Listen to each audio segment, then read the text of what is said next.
नाज़रीन ॼामशूरो खां असां रिपोर्ट शेयर कई है लियाकत अली चांडियो। रिपोर्ट मूजिब कोटड़ी साइड मुस्लिम टाउन के रहिवासी طالب حسين آرائين مسمات فائزه ڄامشورو پريس किला बाडो احتجاج ڪندي چيو ته بااثر ماڻهو هر روز گهر مٿان فائرنگ ڪري لڏائڻ ۽ موتمال ڌمڪيون ڏيئي رهيا آهن. حد جي ٿاڻي ٽيليگراف پوليس پوسٽ تي رپورٽ ڪرائڻ باوجود کو به تدارڪ نه ٿيو آهي ۽ نه ئي جوابدار گرفتار ڪيا ويا آهن.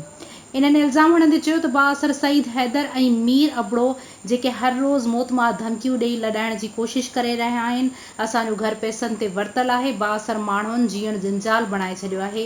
इन्हनि एसएसपी ॼामशूरो ऐं आला इख़्तियारनि खां मुतालबो कयो त असां सां इंसाफ़ कयो वञे ऐं बाअसर माण्हुनि खे गिरफ़्तार करे सज़ा ॾिनी वञे। मुतालबो इहो ई आहे एसएसपी ॼामशूरो जेके बि ॿुधंदड़ हुजनि असांखे इंसाफ़ खपे, असांखे इंसाफ़ खपे, असांखे इंसाफ़। मामिलो इहो आहे असांखे ग़रीब आहियूं, असांखे लॾाइण था चाहिनि, भॼाइण था चाहिनि, असां सां ज़ुल्म था कनि। को चए थो न्याणी असांखे ॾे राति लाइ को साईं बाप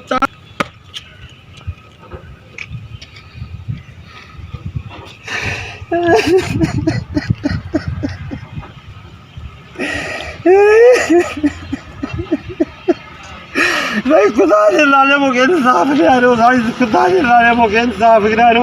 कंप्लेंट लेटर ते असांखे ॿुधे ई केरु कोन थो लाजे, छो असांखे इंसाफ़ छो कोन थो मिले। जे असां कूड़ा आहियूं असांखे फांसी ॾियो, गोलियूं हणो।